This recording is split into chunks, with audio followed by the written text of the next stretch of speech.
The meeting room on the 78th floor of the Willis Tower glittered like a glass box in the clouds, a fortress of chrome and power that smelled faintly of ambition and coffee.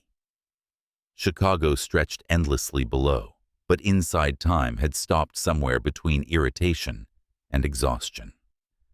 The CEO of Aurelius Tech, Ethan Walker, drummed his fingers against the polished mahogany table. 36 years old, impeccably dressed and dangerously composed, he looked like a man who had never lost a battle because he didn't allow himself to. Yet today, for the first time in a long time, someone was cornering him. 15,000 signatures, Ethan said. Charlotte Pierce, head of PR, her tone as sharp as the silver pen in her hand. That's how many people have signed the petition against the South Side redevelopment project. Ethan's jaw tightened. 15,000 people don't understand the word progress.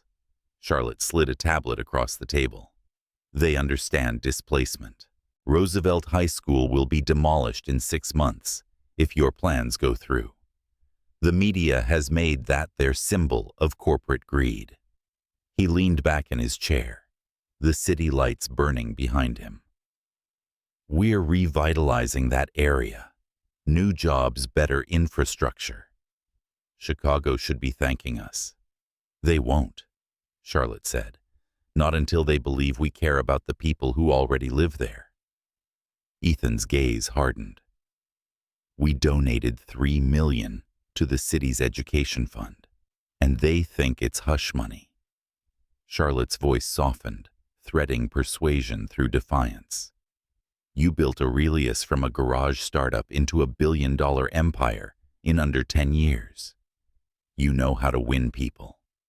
But this time, it's not investors you need to convince, it's the community.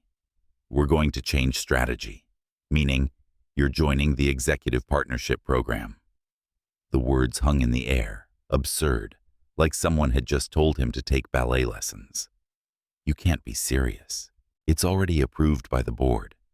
Charlotte's tone was smooth, unflinching. For 1 month, you'll mentor students at Roosevelt High, the very school your project will relocate.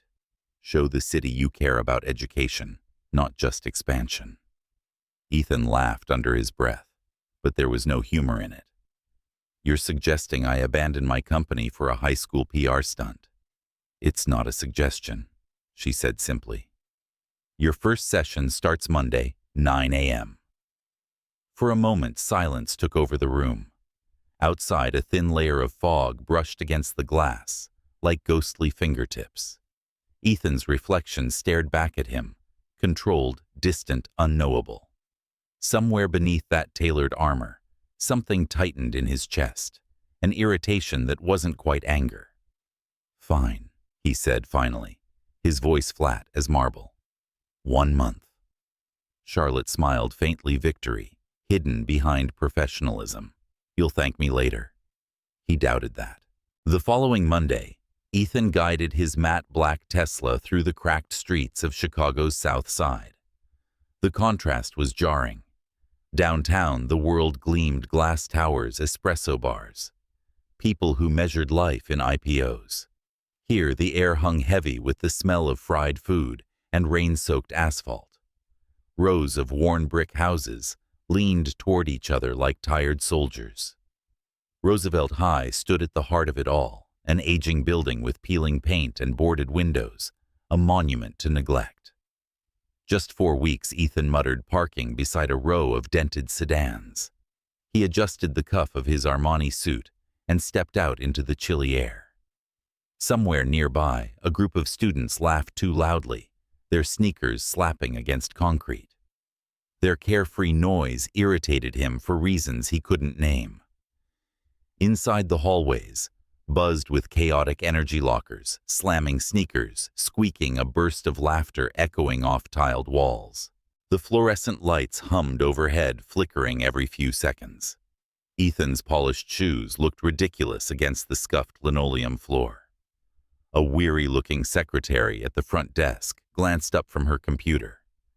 You must be Mr. Walker. Room 312 down the hall to your right. Ms. Carter's expecting you. Ms. Carter, he repeated, pocketing his visitor badge. Right. As he walked, voices drifted from open classroom doors. Math history fragments of conversation about college and weekend shifts. Everything smelled faintly of chalk and cheap detergent.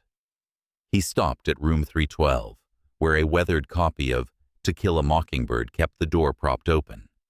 Inside, a woman was writing across a whiteboard, her dark curls twisted into a high bun, held by a pencil. She wore a gray cardigan over a simple blouse and slacks. Her voice, low and steady, filled the room as she finished the last line of a quote. You never really understand a person until you climb into his skin and walk around in it. Ethan cleared his throat. Excuse me, I'm looking for Ms. Carter. The woman turned. If he expected warmth, he didn't get it.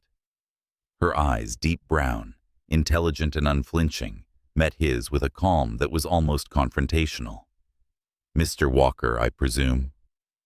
Yes. He extended a hand. Ethan Walker, CEO of Aurelius Tech. I know who you are. Her handshake was brief, but firm. Your company wants to bulldoze my school. He blinked, momentarily thrown off balance. We're relocating it. The students will get a brand new facility with updated technology and 3 miles away. She interrupted, pushing her glasses up the bridge of her nose. You do realize most of our students walk here, right? Ethan exhaled slowly, resisting the urge to argue. I'm not here to discuss logistics. I'm here to mentor. Then let's see if you can listen before you lead, Naomi Carter said coolly, returning to her whiteboard. Before he could reply, the bell rang, and students began flooding in. They greeted her warmly. Morning, Ms. Ansi. Love your shoes. Ms. Amai. Their affection genuine, their energy contagious. Ethan moved to the corner desk she'd pointed out, feeling absurdly oversized in the child-sized chair. Naomi's lesson began with the same quote she'd written earlier.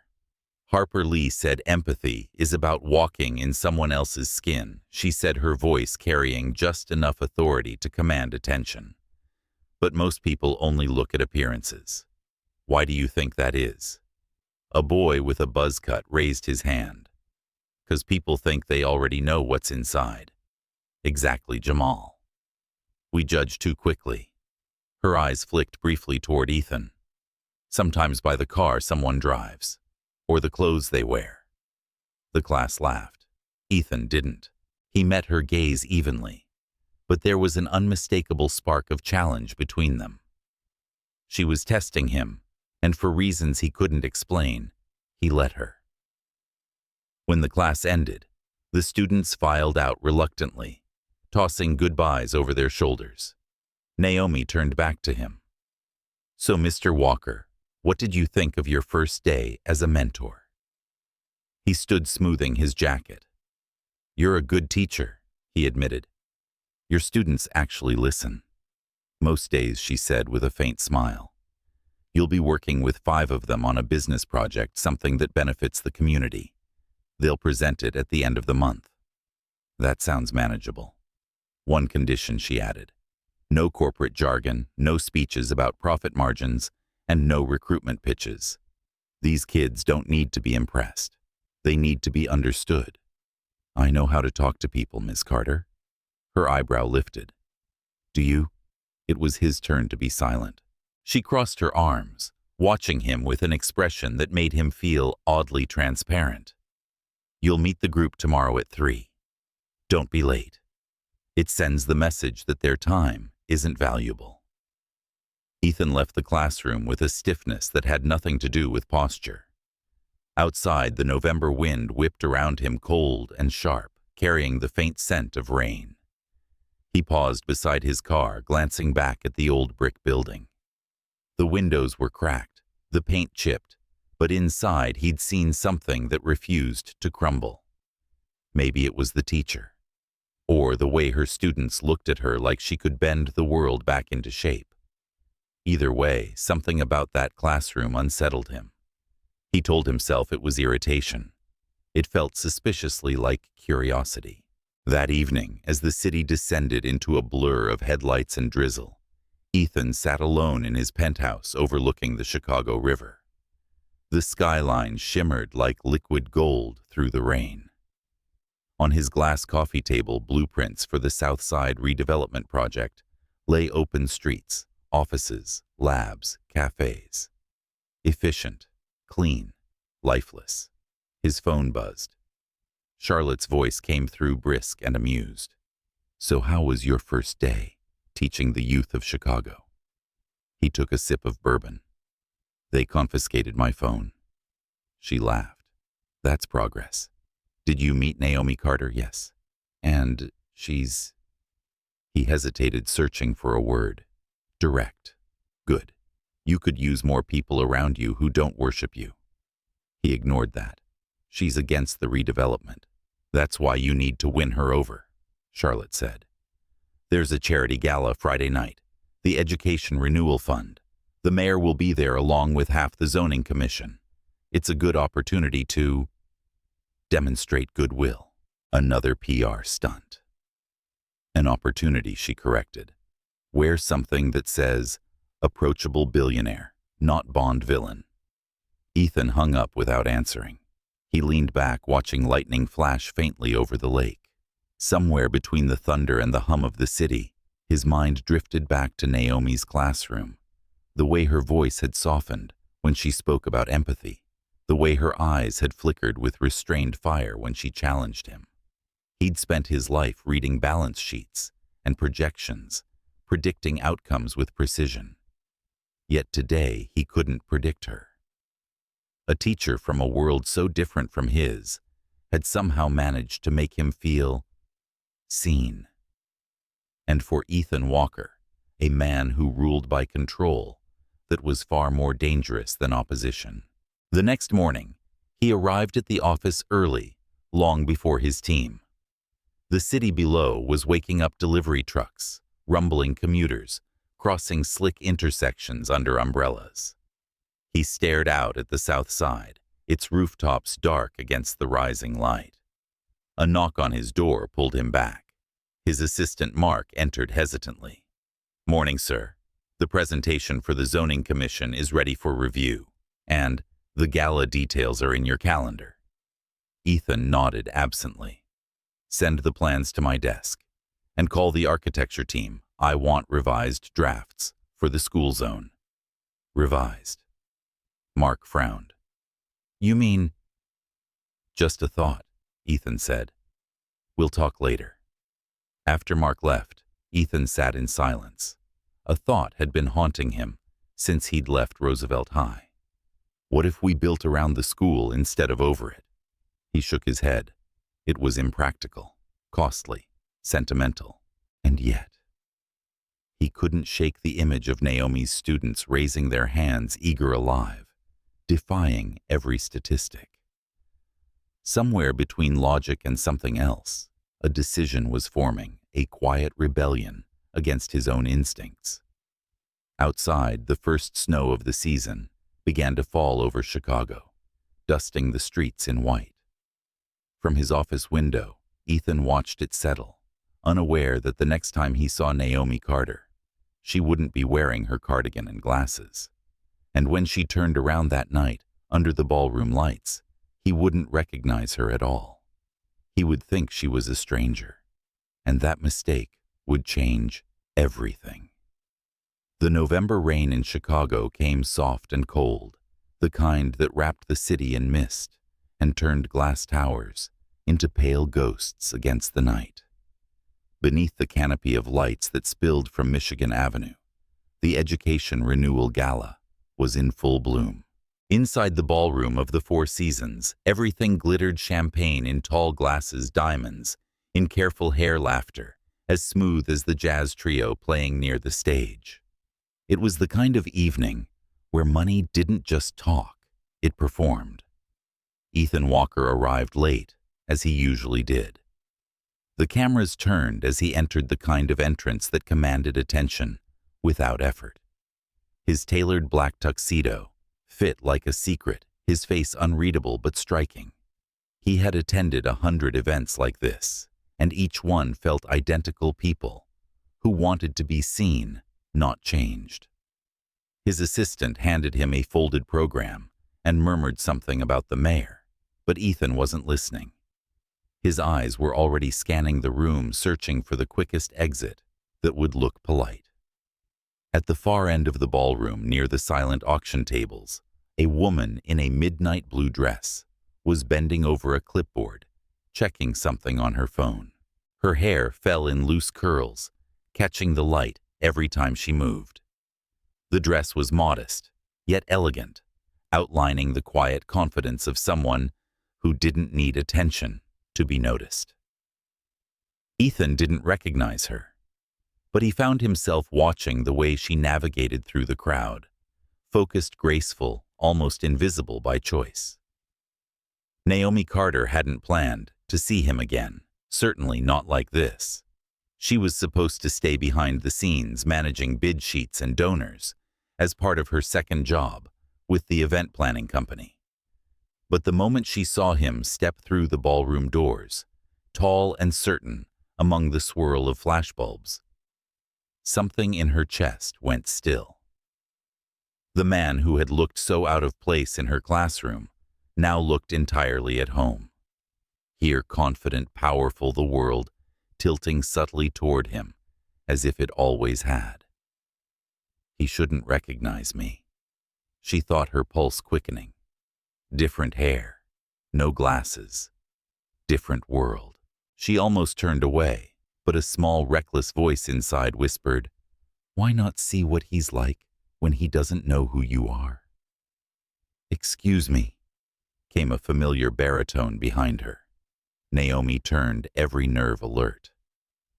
"Could you point me toward the Aurelius tech table?" Ethan asked politely. For one dizzying moment, their eyes met. She expected the flicker of recognition, the tightening of his jaw, that trace of defensiveness he'd worn like armor in her classroom, but it never came. His gaze was friendly, curious, entirely unaware. "He doesn't know." "Of course," she said, adjusting her clipboard to hide her trembling hands. Her voice came out smoother than she felt. "Your table's near the stage front right. Prime spot." Ethan smiled, and for the first time since he'd arrived, it seemed genuine. "You know who I am?" "Everyone does," she said lightly. "You've been on the news quite a bit lately." "Not my favorite headlines," he admitted, the corners of his mouth tightening. "The South Side Project?" she asked, feigning innocence while watching him closely. He studied her for a second, then sighed. That obvious only to those who pay attention. There was something in her tone that wasn't criticism, but curiosity, the kind of interest that disarmed rather than accused. It made him want to explain. "It's more complicated than it looks," he said quietly. "People see it as demolition. I see it as transformation." At the cost of what Naomi asked softly. "Sometimes what's built over is more important than what's built up." Ethan blinked, caught off guard by the question. No one in this ballroom ever challenged him. And yet her words weren't confrontational. They were thoughtful, grounded. She didn't sound like a protester. She sounded like someone who actually cared about what was real. "I suppose you think I'm one of the bad guys," he said with a faint smile. "I don't know you," she replied simply. "Bad guys rarely think they are." Ethan laughed quietly, the sound half surprise, half surrender. "You're refreshingly honest. What's your name?" Naomi hesitated for a heartbeat too long, then said, "Maya." He extended his hand. "Nice to meet you, Maya. I hope I'm not interrupting your work." "You are," she said, smiling despite herself, "but you make up for it with good conversation." It wasn't flirting, not exactly. It was something quieter, like two people finding an unexpected connection in a room full of noise. Before she could say anything else, a photographer called Ethan's name, and the moment broke. He excused himself, promising to find her later, if the night didn't swallow him first. Naomi exhaled, her pulse racing. What had she just done? As the evening unfolded, their worlds began to orbit each other in dangerous proximity. Ethan moved through the gala like a man who had practiced the choreography of power, shaking hands, exchanging polite jokes with senators and CEOs. But every so often his gaze drifted toward the silent auction tables, where Maya was quietly organizing bid cards. Each time he caught a glimpse of her, something in his chest tightened. He'd met countless women at events like this, elegant, ambitious, calculated. She wasn't like them. There was a warmth to her that didn't fit the ballroom's chill perfection. When she laughed with a hotel staff member, it was real. When she spoke, she looked people in the eye, as if the conversation mattered. Later, while collecting empty glasses near the bar, Naomi found herself next to Sam, the bartender who'd worked these events for years. "You look different tonight," he said, pouring champagne into crystal flutes. "Good different," Naomi chuckled softly. "That's what happens when you let your hair down." He grinned. "Careful. You might get noticed by the wrong kind of man." "Or the right one," she murmured, before she could stop herself. When she turned, Ethan was already standing there holding 2 drinks. "I hope I'm the right kind of man," he said smoothly, catching the tail end of her words. Her heart skipped. "Depends on the drink," she said, accepting the glass he offered. "Old-fashioned," he replied. "Seems fitting. Because I look like I belong in the past. Because you seem to understand what lasts." It was an unexpectedly thoughtful line. Maybe it was rehearsed. Maybe it wasn't. But the way he said it made her smile. They found a quiet corner near the balcony, where the noise of the gala softened into the hum of the city beyond the windows. Ethan loosened his tie, looking less like the CEO she'd seen on news broadcasts, and more like a man caught between 2 worlds. "You're different," he said after a while. "Everyone here talks in circles, but you—" He paused, studying her face. "You actually listen." Naomi tilted her head. "Listening is easy when someone says something worth hearing." He laughed softly, shaking his head. "You're dangerous. Because I disagree with you. Because I can't tell if you're challenging me or saving me from myself." Her eyes flickered, warmth and warning tangled together. Maybe both. A pause stretched between them, filled with the faint sound of the jazz band and the clink of glass. Then Ethan said quietly, "Would it be terribly inappropriate if I asked to see you again?" Outside of all this, Naomi hesitated. This was supposed to be a game, a harmless peek into who he was when he wasn't being watched. But there was sincerity in his voice, the kind that made her forget how different their worlds were. "I work a lot," she said carefully, "and I don't really move in your circles." "Then I'll move in yours," he said. "Name the time and place." Before she could answer, a woman appeared at Ethan's side, radiant in a designer gown, Charlotte Pierce, his PR head. "There you are," she said with the easy familiarity of someone who spent her life cleaning up his schedule. "The mayor's ready to discuss the education fund." "Let's go." Ethan glanced at Naomi with a hint of regret. "Duty calls." She smiled faintly. "Go save the world, Mr. Walker." He lingered a moment longer than necessary before following Charlotte across the ballroom. Naomi watched him disappear into the crowd, the echo of his words circling in her head like a dangerous melody. "Would it be terribly inappropriate if I asked to see you again?" For the rest of the night, she worked in a haze of distraction. Every time she looked up, she caught glimpses of him laughing with donors, posing for photos, his eyes occasionally scanning the room as if looking for her. She shouldn't have cared. But she did. By the time the last guests left, and the band was packing up, the ballroom had fallen into the soft stillness that follows celebration. Naomi was collecting bid sheets when she realized someone was standing behind her. "Did the auction go well?" Ethan asked, his voice lower now, intimate against the hush of the empty room. "Very well," she replied without turning. "Your table alone donated 20,000. He chuckled. Charlotte likes to make grand gestures with other people's money. Naomi turned, studying him.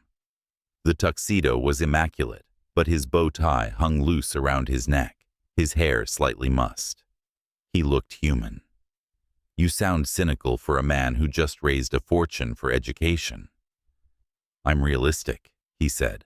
"I've been to enough of these to know that most of it ends up in administrative overhead."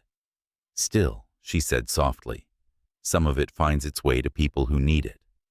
That counts." Ethan nodded, watching her more closely now. "You really believe that, don't you? That the little things still matter?" "They're all that ever did." For a long moment, neither spoke. The only sound was the faint tapping of rain against the windows. Then Ethan said, almost to himself, "You remind me of someone." Naomi's heart skipped. "Do I?" "Yeah. A teacher I met recently." His smile curved slightly. "She drives me crazy." Naomi fought to keep her expression neutral. "How so?" "She challenges everything I say, looks at me like she's waiting for me to grow a conscience." "Maybe she sees something worth saving," Naomi said quietly. He looked at her, then really looked, and for a second, she thought he'd figured it out.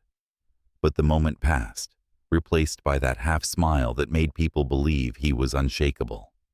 "If she does, she's the only one." Naomi gathered her clipboard, her throat tight. "You should get some rest, Mr. Walker. Tomorrow's another day of pretending you don't have a heart." "Who says I'm pretending?" She didn't answer. Instead, she handed him one of the pens from the auction table. "Keep it. A souvenir from the night you almost fooled me." Ethan frowned slightly, but accepted it. "And what exactly did I almost fool you about? That you're just another CEO who doesn't care."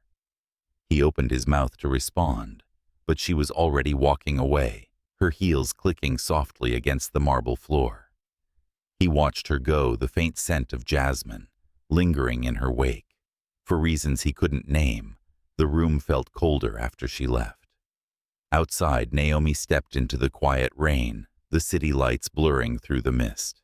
Her reflection in the hotel's glass door looked like someone else, entirely confident, mysterious, alive. Maybe that was what scared her most. Somewhere behind her, Ethan was still standing in the ballroom, turning the pen over in his hand, realizing he hadn't asked for her number. He didn't know that the next time he saw Maya, she'd be gone.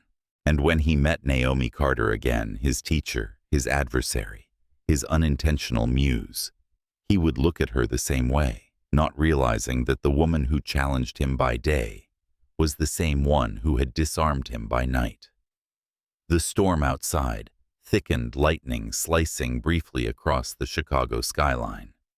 In that flicker of white, two worlds, one built on steel and ambition, the other on words and heart, collided for the first time, without knowing it. And neither of them, not yet, had the faintest idea how dangerous that collision would become. Monday morning broke through the frost, like light spilling through cracks in old glass.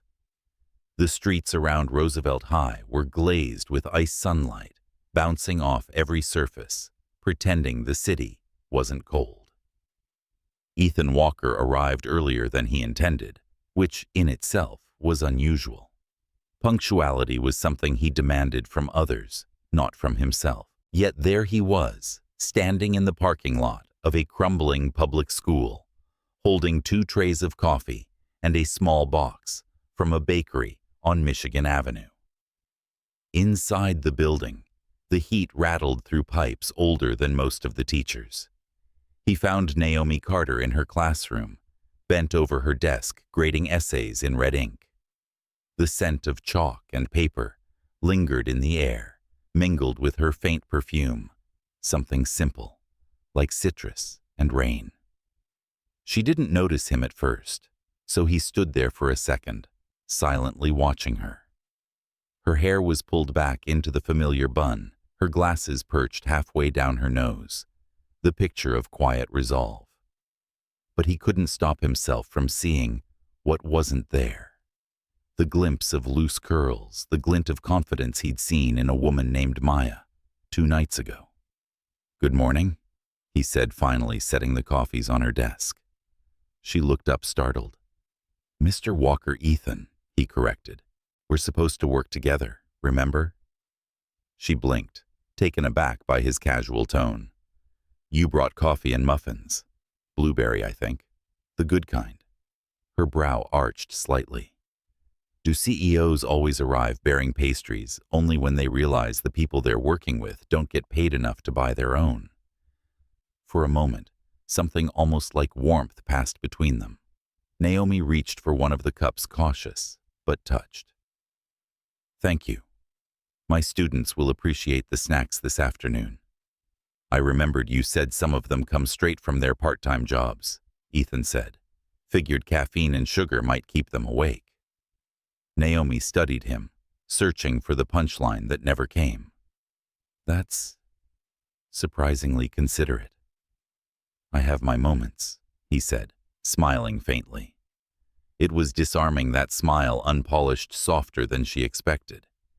She busied herself rearranging papers, trying not to think about the way it made her chest feel suddenly light. "We're meeting with your student group today," she said, forcing herself back to practicalities. "They're excited and a little terrified. Please don't start with balance sheets or corporate lingo." "Noted." And remember, she added, "most of them have never been in a conversation where someone like you actually listens." Ethan tilted his head. "Someone like me." She met his gaze squarely. "Rich, white, powerful." His lips twitched. "You forgot charming." Her eyes narrowed, but she was smiling now. "That's debatable." By 3 o'clock, the library smelled of coffee and nerves. 5 seniors waited at a long table, notebooks open, pencils tapping. Jalen, the quiet coder Naomi had told him about, sat at the center, wearing headphones around his neck, and the wary confidence of someone who knew he was smart, but had learned not to show it too much. Ethan leaned forward. "So I hear you've been assigned to save the community." Laughter rippled through the group. It was nervous, but genuine. Jalen spoke first. "We're supposed to design a project that solves a problem in our neighborhood. We thought about the lack of Wi-Fi. People can't apply for jobs or college online without it," Smart Ethan said. "What's your approach?" Jalen shrugged. "We've got ideas, but not the money." Ethan reached for a marker and began sketching on the whiteboard. "Forget money for now. Think impact. Who benefits first?" Naomi watched him quietly from across the room. The sharp corporate man from the boardroom was gone. In his place was someone engaged, curious, patient. He didn't talk at them the way she'd expected. He asked questions that made them think, challenged them without dismissing them. When one of the girls hesitated to speak, he gestured encouragingly, as if her opinion mattered as much as any investor's. Naomi caught herself smiling. Maybe this was what transformation looked like, small, quiet moments when power learned to listen. After the session, when the students left, buzzing with ideas, Ethan turned to her. "They're brilliant. They are," she agreed. "And they'll remember this long after your company finishes its press releases." He frowned slightly. "You still think this is all PR?" "I think," she said carefully, "that people like you don't end up in places like this, unless there's a reason." "Maybe the reason is changing," he said softly. Naomi hesitated. The sincerity in his tone made her chest tighten unexpectedly. "People don't change that fast, Mr. Walker. Maybe they just needed someone to tell them why they should." Their eyes met for a beat too long, and something unspoken passed between them, something neither was ready to name. That night, Ethan couldn't sleep. The city stretched below his penthouse like a circuit board, all light and logic, no soul. He stood by the window with a glass of scotch, replaying the day in his mind. The student's ideas had sparked something inside him, a flicker of memory himself at 15, scraping together spare parts in his parents' garage, building computers he couldn't afford to keep. Somewhere along the way, that boy had been replaced by a man who calculated everything in ROI. He thought of Naomi's words, "People like you." Was that what he'd become? The scotch burned down his throat, but it didn't erase the question. 2 days later, he was in the boardroom again, facing a wall of skepticism. Charlotte Pierce sat at the head of the table, arms folded. "You want to redesign the development." "I want to refine it," Ethan corrected. "Keep Roosevelt High where it is. Build around it. Integrate it into the new campus. That adds millions to the cost. It adds meaning to the project," he shot back. Charlotte's eyes narrowed. "You sound like a schoolteacher." "Maybe I finally listened to one." The room went quiet. The CFO cleared his throat. "We can't make that decision without the zoning commission's approval." "Then we make our case," Ethan said. "If we're truly building for the future, we can't bulldoze the past." Charlotte studied him for a long moment. "This wouldn't have anything to do with your new community engagement, would it?" He didn't answer. At Roosevelt, the students' project was taking shape faster than anyone expected. They called it Link Up, a neighborhood initiative that would turn local businesses into Wi-Fi access hubs. Naomi watched them work, proud and exhausted, while Ethan stopped by almost every day now, sometimes with food, sometimes just with questions. He stayed longer than he needed to, and not just for the students. Naomi found herself looking forward to the sound of his voice, the faint trace of his cologne, lingering after he left, the way his laughter filled the room unexpectedly. It was dangerous, she knew that.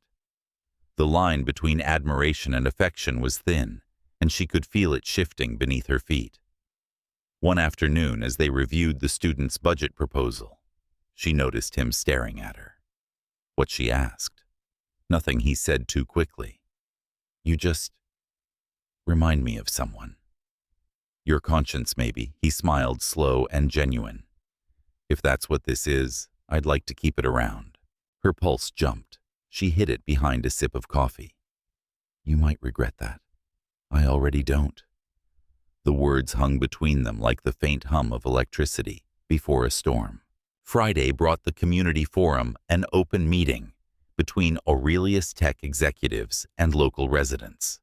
The auditorium buzzed with tension. Long before it began, protesters outside with signs, parents inside with questions, reporters waiting for sound bites. Naomi hadn't planned to speak, but when the microphone passed to her, she stood. "Mr. Walker and I may not agree on everything," she said, her voice steady but warm. "But for the first time, someone from his side of the table is listening. And that matters." Ethan's gaze locked on hers from across the stage. The applause that followed wasn't thunderous, but it was real. For him, that was enough. After the forum, as the crowd filtered out, Ethan approached her. "You didn't have to say that. I know." She looked at him, her expression unreadable. "But you earned it." It was the kind of compliment that landed deeper than praise. It lingered. Later that night, she was walking home through the quiet streets of South Side when a sleek black car pulled up beside her. Ethan rolled down the window. "Can I give you a ride?" "You shouldn't be in this neighborhood after dark," she said dryly. "Then all the more reason for you to let me drive you." She hesitated, then got in. The car smelled like cedar and faint cologne. For a while, neither spoke. The city moved past in streaks of amber light. "You know," he said after a while, "I've been thinking about your students' project. We could fund it through the Aurelius Foundation. Give them real backing. That's generous. It's logical, he said. They're building something that aligns with our goals. She turned toward him, studying his profile in the dark. You don't have to make everything sound like a business decision. Old habits, he admitted, glancing at her. You make me question them. She looked away quickly, out at the blur of passing streetlights. Don't give me that much credit. I already did. They reached her building, a narrow apartment complex with a broken porch light and a stoop she'd promised herself she'd fix before winter.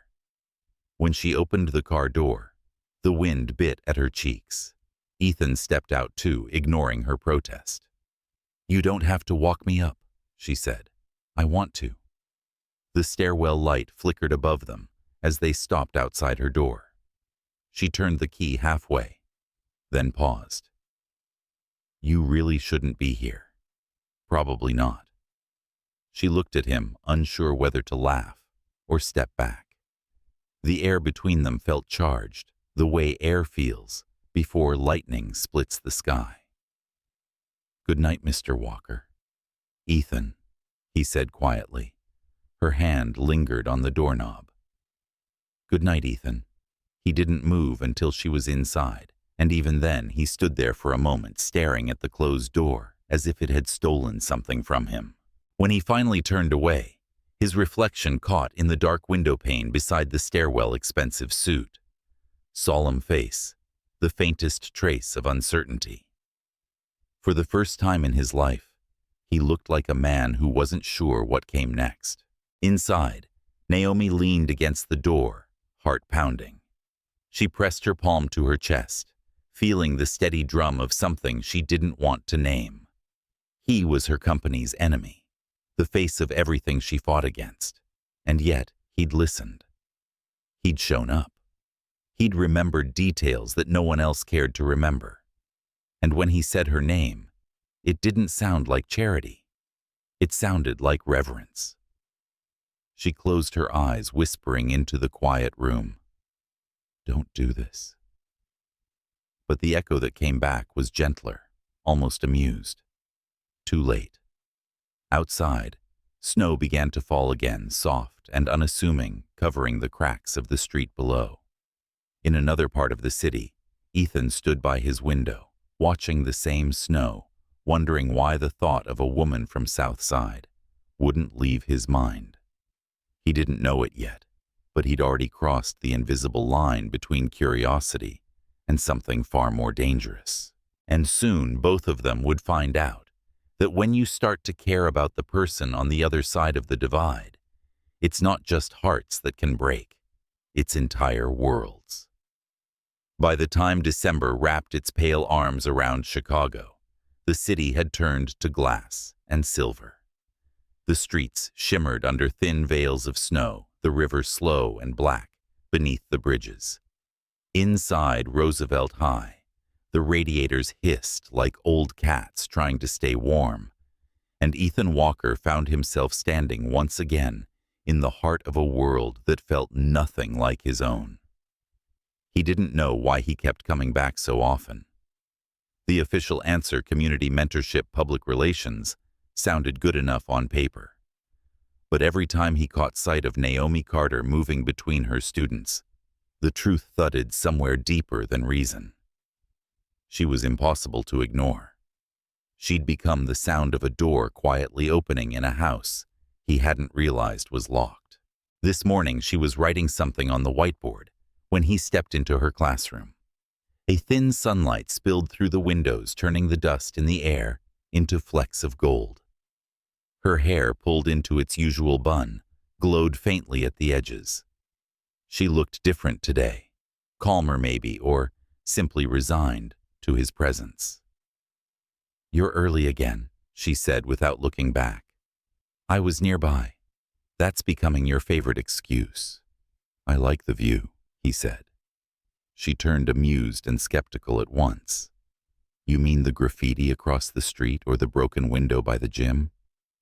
I meant this view, he said, simply nodding toward her. The pause that followed wasn't awkward. It was alive, like the air between two magnets that could either repel or collide. Naomi broke it first, exhaling. You're learning to flatter. Dangerous skill for a man who already gets what he wants. Maybe I'm trying to figure out what I actually want, he replied. She glanced at him, but her eyes softened slightly. Your students will be here in 5 minutes. Maybe start with wanting them to finish their presentation on time. Ethan smiled, taking the cue. Point taken. When the students arrived, the energy in the room shifted instantly.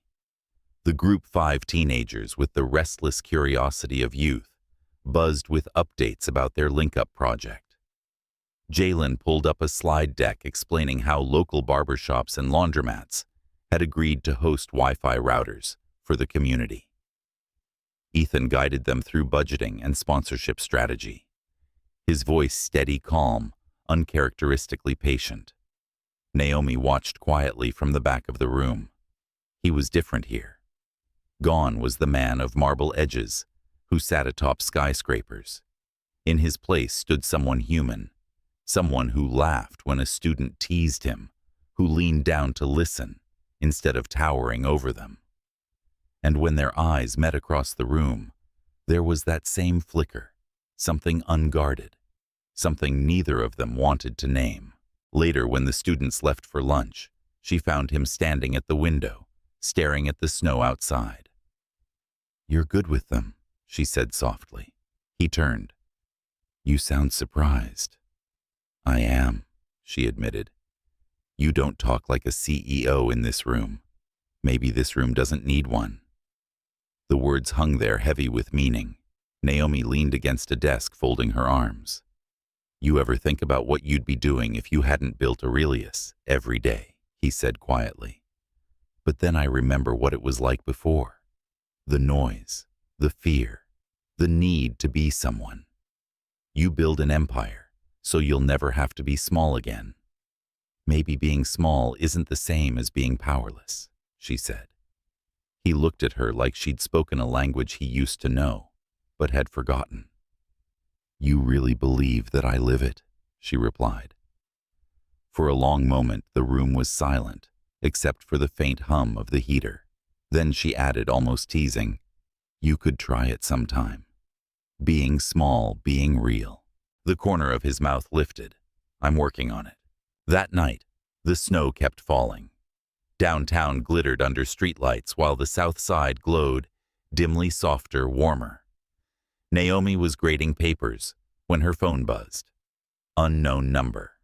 Maya, the message read, you left your name off the guest list for the winter charity banquet. I fixed it. E. Her pulse jumped. Maya. The alias she'd used at the gala, the one he still didn't know was hers. She typed back before thinking. I didn't plan on attending. Come anyway. One more night pretending won't kill you.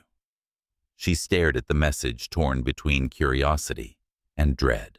The winter charity banquet was held in a historic art museum near Lake Michigan. The chandeliers glowed like constellations, and the air smelled faintly of champagne and winter roses. Naomi stood near the entrance. Her black velvet dress, simple but impossibly elegant, her curls cascading down her shoulders. She'd told herself it was just to see what kind of man he became in rooms like this. But deep down, she already knew. Ethan found her before she found him.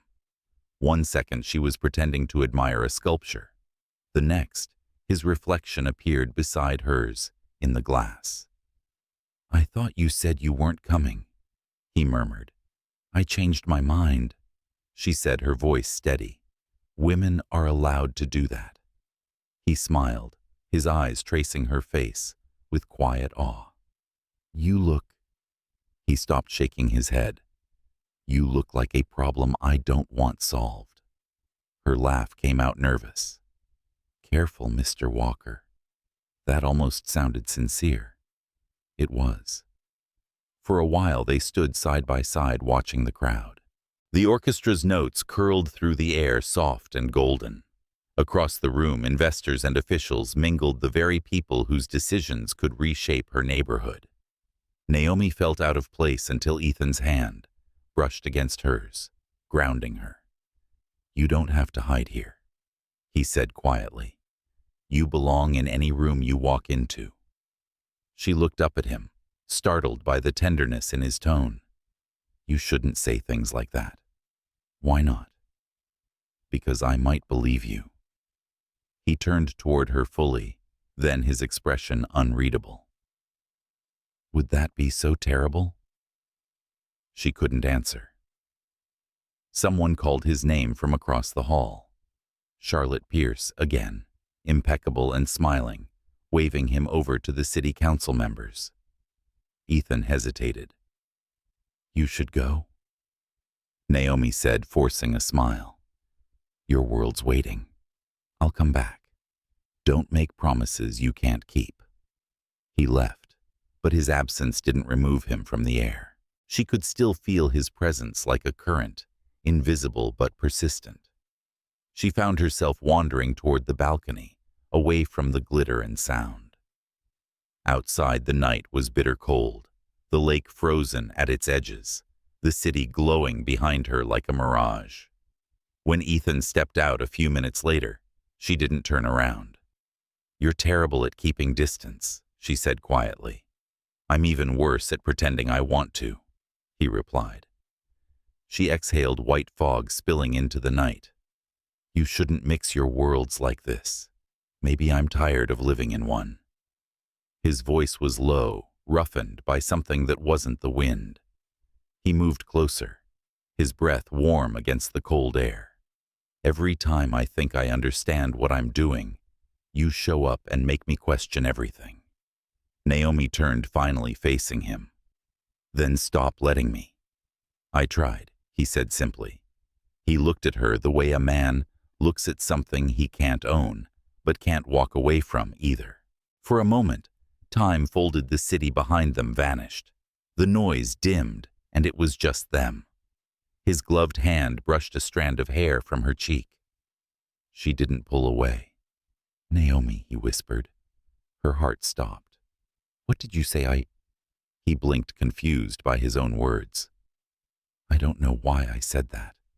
It just felt right." She swallowed hard. He didn't know. He couldn't know. The irony was cruel. The man who saw everything, who analyzed people down to numbers, couldn't recognize the woman standing inches from him. She forced a laugh, brittle and breaking. "You must have me confused with someone else." "Maybe," he said, searching her face. "But I don't think so." Before she could answer, Charlotte appeared again, calling him back inside. Naomi used the interruption like a lifeline. "Go," she said. "Really go." He hesitated, then nodded. "This isn't over." But when he turned to leave, she already knew it had barely begun. The next morning, Naomi stared at her reflection in the mirror. The woman looking back wasn't the teacher her students knew, nor the stranger who charmed a billionaire. She was caught between them, half truth, half heart. Her phone buzzed, a message from Ethan. "Maya. Dinner tonight. No business, no cameras. Just conversation."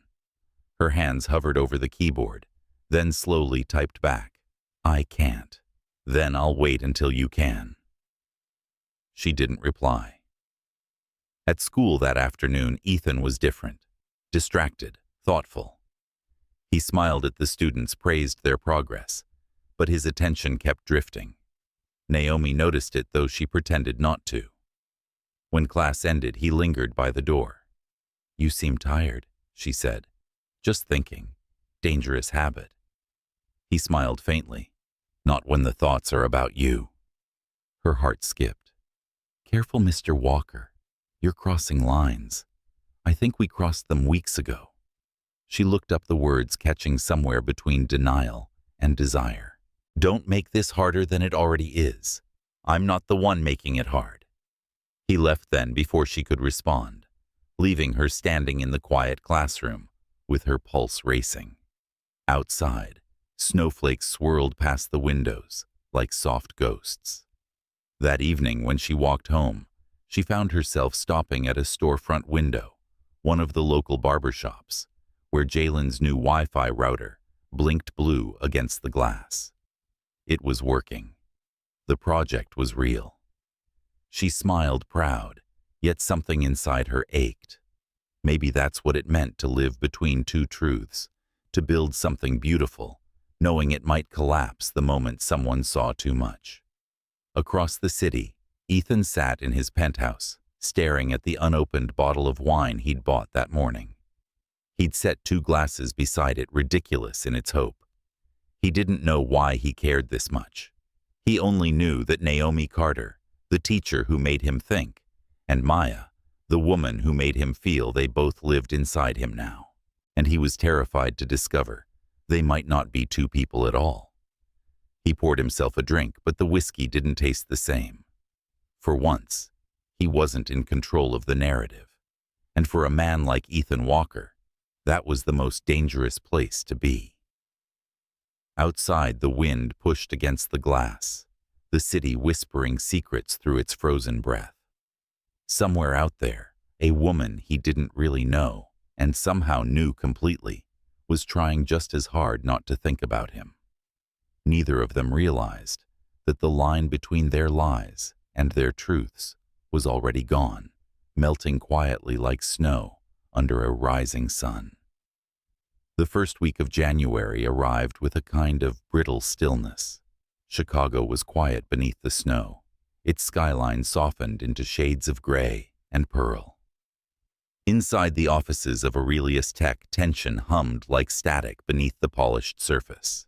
Ethan Walker stood at the window of his corner office. The city stretched below him like a blueprint he no longer trusted.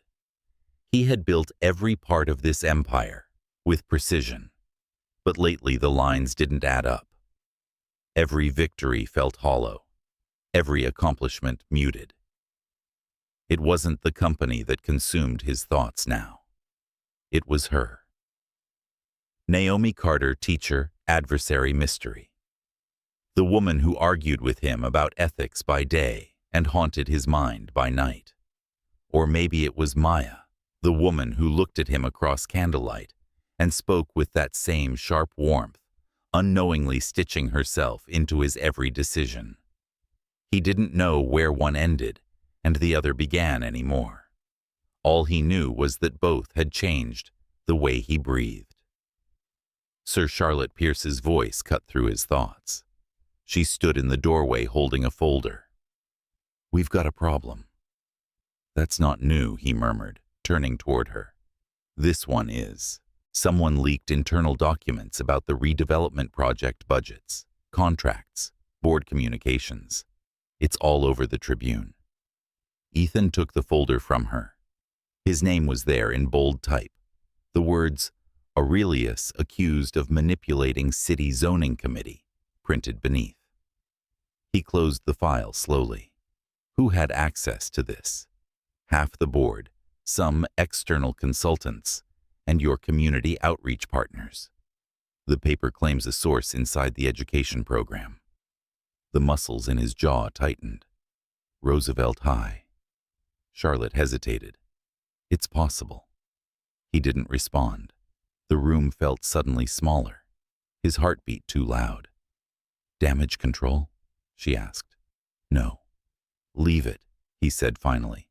"I'll handle it myself." When she left, Ethan leaned back in his chair, staring at the ceiling. Betrayal was a language he understood. He'd built a career on, outsmarting it. But this felt different. It wasn't just his reputation at stake. It was something fragile he hadn't realized he was protecting until now. He grabbed his coat and left the office without another word. At Roosevelt High, the day was already unraveling. Reporters hovered outside the gates, microphones flashing, while teachers tried to shield students from the chaos. Naomi stood in the hallway, reading the same headline Ethan had just seen. Her stomach twisted. Community program used for corporate manipulation. The accusations painted him as everything she had once believed he was, and everything she had started to doubt, he still was. When he arrived, the crowd shifted instantly, cameras turning like predators, scenting movement. He ignored them, striding past the noise with his coat still unbuttoned, snow melting in his hair. The students watched in silence as he entered Naomi's classroom. She looked up from her desk, eyes wary. "Ethan." "You saw it." "I did." "Do you believe it?" Naomi's throat tightened. "I don't know what to believe." He stepped closer, his voice low, almost pleading. "You know me better than that." "I thought I did," she said. "But the papers say your company falsified data to push the project through, that you used this mentorship program as PR cover. That's not true." "But it sounds true," she whispered, "because it's exactly what everyone expected from you." The silence between them cut sharper than anger. He looked at her, then really looked, as if trying to see past her doubt. "If you think I'm that man, then I've already lost more than any headline can take." She opened her mouth, but before she could speak, the door burst open. A reporter, bold and reckless, shoved a microphone forward. "Mr. Walker. Ms. Carter, is it true you've been having a private relationship while working together?" Naomi froze. The question hit like a slap. Cameras clicked, voices collided. Ethan's face hardened, his hand closing around her wrist as he pulled her out through the back door before she could respond. Outside, the wind cut through them. Snowflakes landed on her hair, melting instantly. She yanked her arm free. "You shouldn't have come here." "I had to. This is only making it worse." "They were coming for you too," he said. "You think they'd stop at me? I can handle myself." He shook his head. "You shouldn't have to." The way he said it, quiet, fierce, made her heart ache in ways she didn't want to admit. But she couldn't let that matter now. "Go home, Ethan, before you burn down everything you built." He looked at her one last time, eyes dark with something between anger and longing, then turned and walked away. She watched his figure disappear into the white haze, the snow swallowing him whole. That night, the story went viral. Photos from the gala surfaced online. Ethan with Maya, a blurry image of him leaving the school that morning. The gossip sites twisted everything into something scandalous. The CEO and the teacher. Love or lies, Naomi turned off her phone after the 10th call from the district office. When the knock came at her apartment door, she already knew who it was. "Don't," she said before even opening it. But he was there anyway, looking like he hadn't slept, snow clinging to the collar of his coat. "We need to talk." She stepped aside silently. Inside, the small living room looked too ordinary for the weight between them. Books stacked on the coffee table, a half-empty mug of tea still warm. Ethan stood awkwardly by the window, hands in his pockets. "I traced the leak," he said finally. "It came from someone inside the board, not the school. But the narrative's already out, and they're using your name." She rubbed her temples. "The district suspended me this afternoon, until the investigation clears." His voice softened. "Naomi, don't." Her eyes flashed wet and furious. "You brought this here. To my students. To me." He took a step closer. "I never meant for any of this to happen. But it did. Because people like you always mean well until it costs them something." He flinched, but didn't move away. "You think I'm protecting myself? I'd burn the whole company to the ground if it meant—" He stopped. "If it meant what she demanded." He met her gaze. "If it meant I could keep you out of this." Her breath caught. "You can't fix me like a PR problem, Ethan. I'm not trying to fix you." His voice was quiet now, ragged. "I'm trying to keep you from getting hurt because of me." Something in his tone broke through her anger, just for a heartbeat. She sank onto the edge of the couch, exhausted. It's too late for that. He knelt beside her, the distance between them suddenly small. Then let me make it right. How, I don't know yet, he admitted. But I will. For a moment, neither spoke. The city's faint hum pressed against the windows. Naomi looked at him, seeing the exhaustion beneath his eyes, the man beneath the title. You should go, she whispered, before we make this worse. He didn't move. Tell me to leave because you want me gone, not because you think you should. Her silence was answer enough. When he finally stood, she didn't follow him to the door. But after it closed, she sat there for a long time, her hand resting on the coffee mug he'd left untouched, the air still carrying the ghost of his cologne. The following day, chaos moved faster than logic. The school board demanded answers, Aurelius's stock dipped, and news anchors debated whether the CEO's affair had compromised ethics. Ethan's PR team begged him to release a statement denying everything. Instead, he walked into a press conference and told the truth. She didn't leak anything, he said into the microphone. The mentorship program was never a cover. It was the first real thing I've done in years. If my company's integrity is questioned, blame me. But don't drag her name through this. Reporters shouted over one another, cameras flashing. His words didn't fix the damage, but they changed its shape. That night, Naomi watched the broadcast from her couch. She didn't know whether to be angry or moved. He hadn't denied the rumors about them, but he hadn't confirmed them either. He had just stood there, stripped of his usual armor, defending her with something that felt frighteningly like love. She turned off the television and sat in the dark, listening to the snow against the window. For the first time, she realized she didn't want to hate him. She wanted to believe him. A week later, the city thawed slightly, and the storm began to quiet. The investigation cleared Naomi of wrongdoing, though the school board advised a temporary leave. Ethan's company recovered bruised but intact, but neither of them had seen each other since that night, until the phone call. It came early one morning. Jalen's voice on the other end, panicked. Ms. Carter. There was an accident. Mr. Walker's car. He was on the expressway. She didn't remember hanging up. She just remembered running. The hospital smelled like antiseptic and anxiety. Naomi's hands shook as she signed in at the desk. Ethan Walker, she said breathlessly. Is he? Room 217, the nurse said gently. He's stable. Stable. The word collapsed something inside her. She reached the door just as a doctor was leaving. Ethan lay in the bed, pale but conscious, a bandage above his temple. His eyes flicked open when he heard her. You came, he murmured, his voice rough but steady. She stood at his bedside, torn between relief and fury. Of course I came. You have a habit of making bad decisions. He smiled faintly.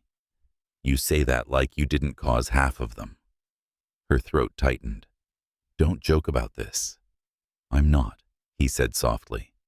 I was on my way to see you. To tell you I'm done with the board, the project, all of it. I'm starting over.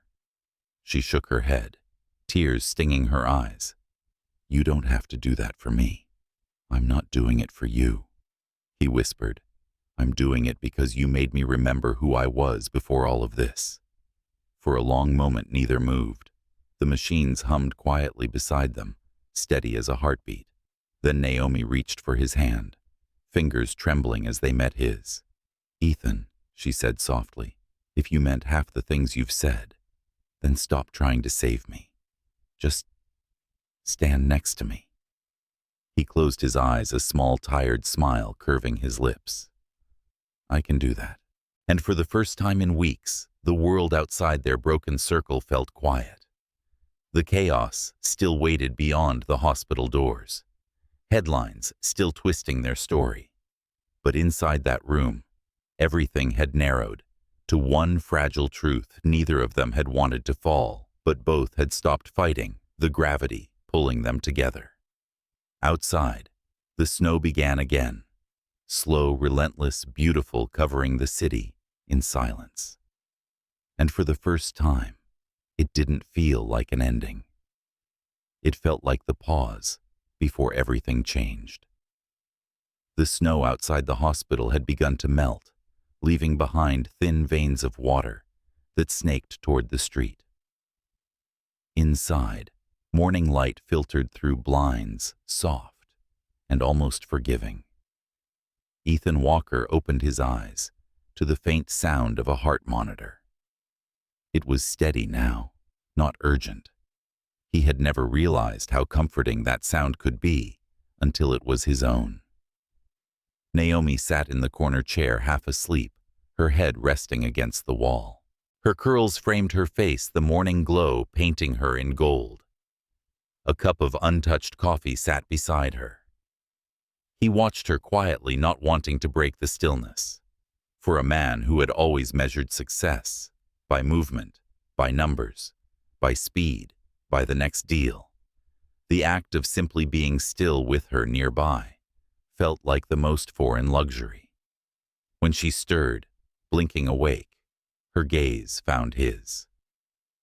"You're awake," she said softly, her voice still heavy with sleep. "Been awake for a while," he murmured. "Didn't want to wake you." She straightened, brushing her hair back. "You needed rest. So did you. I wasn't the one who wrapped a car around a median." He smiled faintly. Technically, it was the guardrail. Her lips curved despite herself. "You're impossible." He reached for the water on the table. "The doctors said I'll make a full recovery." "Good," she said. "You have too many people who depend on you." He studied her face carefully. "And what about you?" She hesitated, glancing away. "I depend on myself." "You didn't used to sound like that," he said quietly. "There was warmth in your voice when you talked about your students, about hope. Now it's like you're building walls." "Maybe I learned from you," she replied. He looked at her, then the kind of look that peeled away her defenses. "Naomi, I'm not asking you to save me, but I don't want you to hide from what's real between us either." Her throat tightened. "Real? You're a CEO. I'm a teacher from the South Side who can't even afford her own classroom supplies. Our worlds don't overlap, Ethan. They collide. They already did," he said. "And somehow I'm still here. You're still here." She wanted to argue, but his voice carried something fragile, something that made her chest ache. "You don't know what happens to people like me when they get too close to men like you," she said finally. "We become a headline, a scandal, a footnote in someone else's redemption story." He flinched slightly. "That's not what this is." "Then what is it?" Ethan didn't answer right away. His gaze shifted to the window, where the first sunlight was cutting through the fog. "It's the first thing in a long time that feels like it matters." Her defenses trembled at that, but she looked down, unwilling to let him see it. "You need to focus on healing," she said, standing up. "That's what matters right now." When she turned toward the door, his voice stopped her. "Stay for breakfast." She hesitated, her back still to him. "You're impossible," she whispered again, but she didn't leave. 2 weeks later, the hospital discharged him. Against Naomi's better judgment, she agreed to drive him home. He was in no condition to be alone, and though she told herself it was out of responsibility, she knew it wasn't. The drive was quiet. Outside, the city was waking from winter, the first hints of thaw on the trees, puddles glinting like mirrors. Ethan's penthouse was everything she remembered, and nothing like the spaces she knew. Wide glass walls overlooked Lake Michigan's sunlight, spilling across minimalist furniture. Yet beneath all the luxury, there was an emptiness, an absence of warmth that felt almost deliberate. "You live in a museum," she murmured. He smiled faintly. "Guilty. I bought the place for the view, not the company. Seems lonely, she said, setting his things on the counter. It was, he admitted. Until recently. She ignored that, busying herself with his medication schedule. Your assistant dropped off groceries, she said, flipping open a notebook. I can cook for a few days. Make sure you're okay. You don't have to do that. Apparently I do, she said, glancing up. The nurse told me you'd ignore every instruction if left alone. He chuckled softly. She's not wrong. As she moved around the kitchen, he watched her how she moved with quiet certainty, how her presence made even the sterile edges of his home feel alive. She didn't belong in this glass tower, and yet she filled it effortlessly. By evening, she had made soup and set it on the table. He sat across from her, his arms still in a sling, but his expression relaxed. Tell me something, he said, between spoonfuls. Why did you really agree to help me? She looked at him. Because I didn't want to regret not showing up. That's not an answer. It's the only one you're getting. He smiled. You know, most people in my life tell me what I want to hear. I'm not most people. That's why I can't stop thinking about you. Her hand stilled on the spoon. Ethan.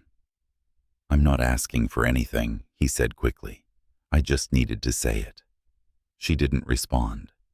The sound of the city filled the silence between them, the faint hum of traffic, the wind brushing against the glass.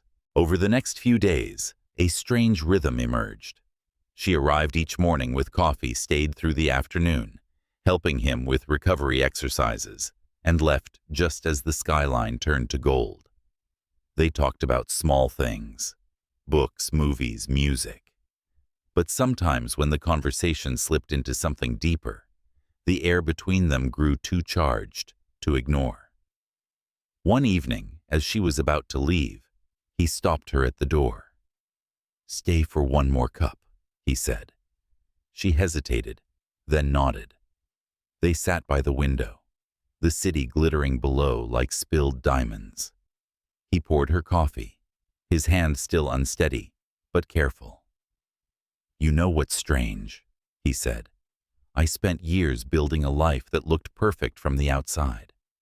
But when everything fell apart, when the press turned, when the board wanted my head, the only person who showed up was you. Naomi looked into her cup. That's because I know what it's like to have no one show up. He turned toward her. And who shows up for you, Naomi? She laughed softly. You think I need saving again? No, he said gently. I think you need someone to stand still with you. The honesty in his voice undid her. For the first time, she didn't look away. His eyes were steady, searching hers not for answers, but for permission. And in that fragile space, she forgot to keep pretending. He reached for her hand. She didn't pull back.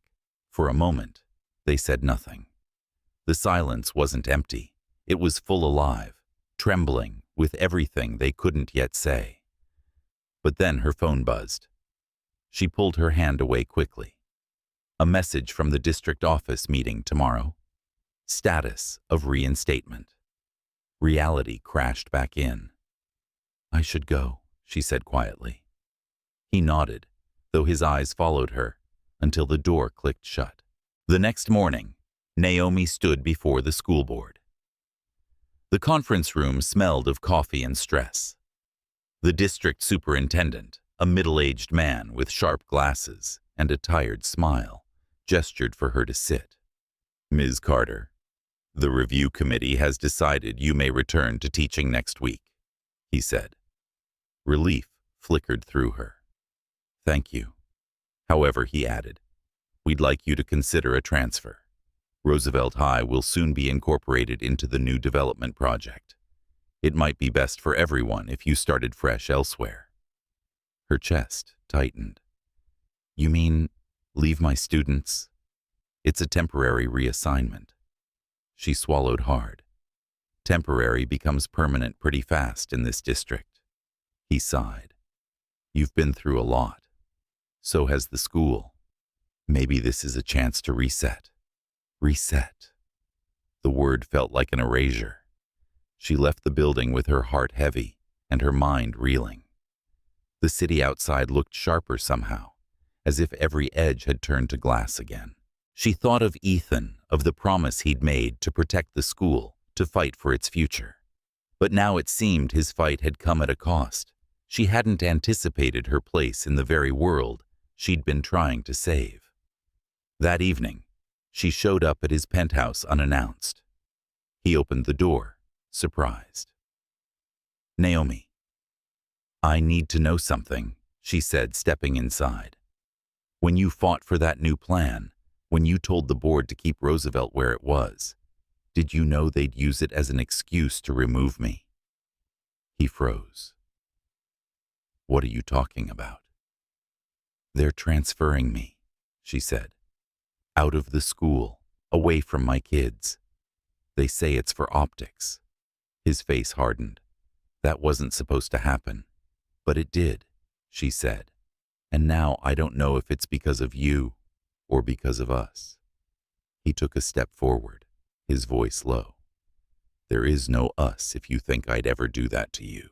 Then why does it always feel like being near you means losing everything else?" Her voice cracked on the last word.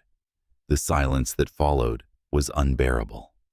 He reached for her hand, but she stepped back. "I can't keep doing this," she whispered. "Every time I start to believe in you, something breaks." Ethan's voice dropped to a whisper. "Then tell me what I can do to make you believe." "Let me go," she said. The words hit him like a blade drawn quietly but deep. For a moment he just stood there, his throat working around something he couldn't say. Then finally he nodded. "If that's what you need." She walked past him toward the door, but before she stepped out, she paused, her hand on the handle. "For what it's worth," she said softly, "I never meant to fall for you." He closed his eyes, the ache in his chest almost unbearable. "Then we have that in common." The door shut, and the silence that followed felt infinite. Outside, the snow had returned, light, delicate, uncaring. Naomi walked into it without looking back, her footsteps disappearing almost as quickly as they formed. And in the glass tower above the city, Ethan Walker stood alone, realizing that for all his power, all his wealth, he had finally met the one thing he couldn't negotiate his way out of losing her. Somewhere deep down, he knew this wasn't the end. But as the city lights flickered below, reflecting off the glass, like 1,000 fractured stars, he couldn't shake the feeling that the next chapter, whatever it was, would demand more honesty, more vulnerability, and more sacrifice than either of them had ever been willing to give before. Spring came late to Chicago that year, the kind that crept in quietly after months of cold. The river thawed, the wind softened, and the city that had spent the winter holding its breath finally exhaled. Naomi Carter stood at her new school on the west side, sunlight spilling through the windows. Chalk dust suspended in the air like tiny ghosts. The kids were different here, rowdier, hungrier, and endlessly curious. She'd thrown herself into her work with the fierce focus of someone trying not to remember what she'd lost. And yet some mornings, when she reached for her coffee, she'd still hear his voice, steady, amused, impossible to forget. She hated that memory had no off switch. It had been almost 2 months since she'd walked out of his penthouse. Her heart split clean between pride and longing. Ethan Walker had tried to call a few times, but she hadn't answered. He'd left one voicemail, a simple, quiet sentence that she couldn't bring herself to delete. "If walking away helps you heal, I'll stay gone. But you should know, Naomi, I don't want to live in a world where your voice is just an echo." She'd replayed it too many times. Now, as she gathered her papers and listened to her students chatter about summer, A familiar headline caught her eye on the teacher's lounge TV. Aurelius Tech launches. Bridge to Tomorrow. Initiative. CEO. Donates $20 million to Chicago Public Schools. Her heart skipped. She turned up the volume. The reporter's voice was smooth and detached, but Naomi heard the tremor of recognition beneath every word. This initiative, the anchor said, was designed to connect low-income students to technology opportunities through internships, scholarships, and infrastructure upgrades across the city.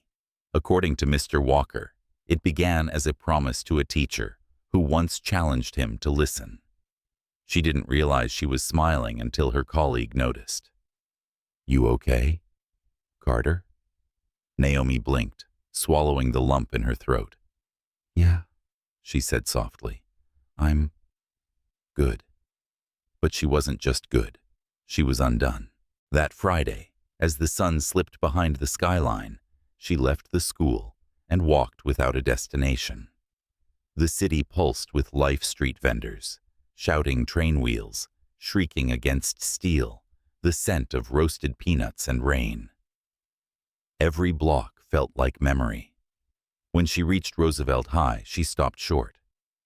The old building was under renovation scaffolding, tracing its outline like veins. The construction banners bore the Aurelius logo, but beneath it, smaller letters read, "In partnership with the Chicago Education Foundation, founded by Naomi Carter." Her breath caught. She stepped closer. The logo was real. The foundation was real. She didn't even notice the black car pull up behind her until a familiar voice said quietly, "They said you'd come."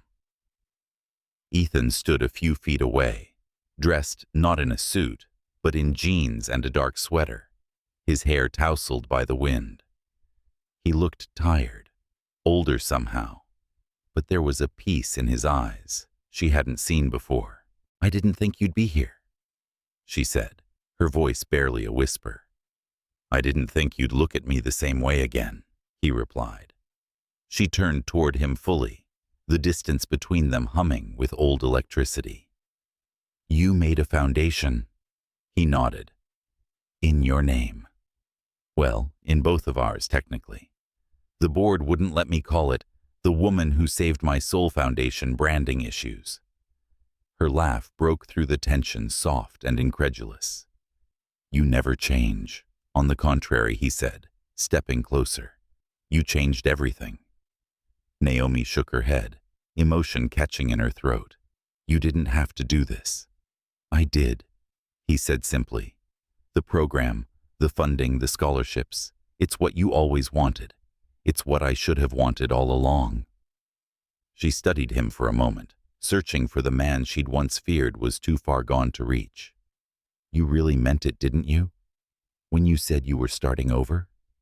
He smiled faintly. "Turns out starting over doesn't mean erasing everything.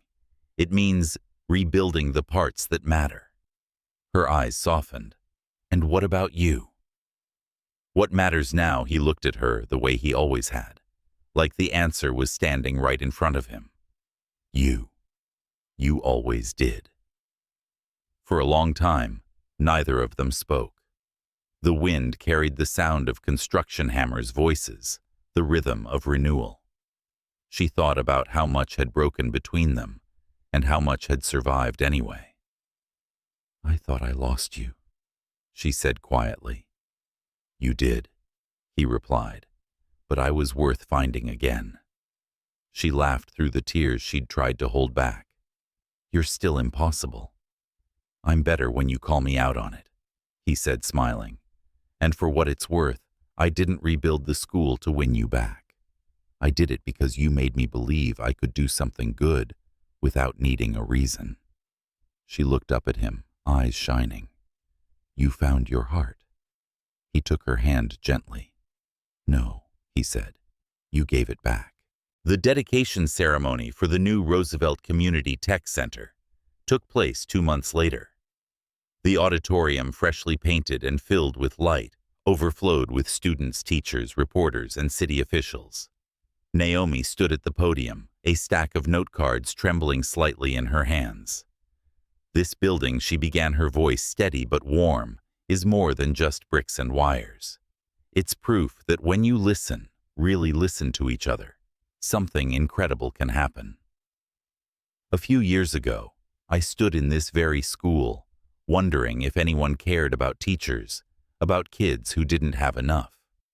I never imagined the person who'd prove me wrong would be a man who once thought profit was the only kind of progress. Laughter rippled softly through the room, and Ethan, sitting in the front row, smiled. But he learned Naomi continued, her eyes meeting his. And so did I.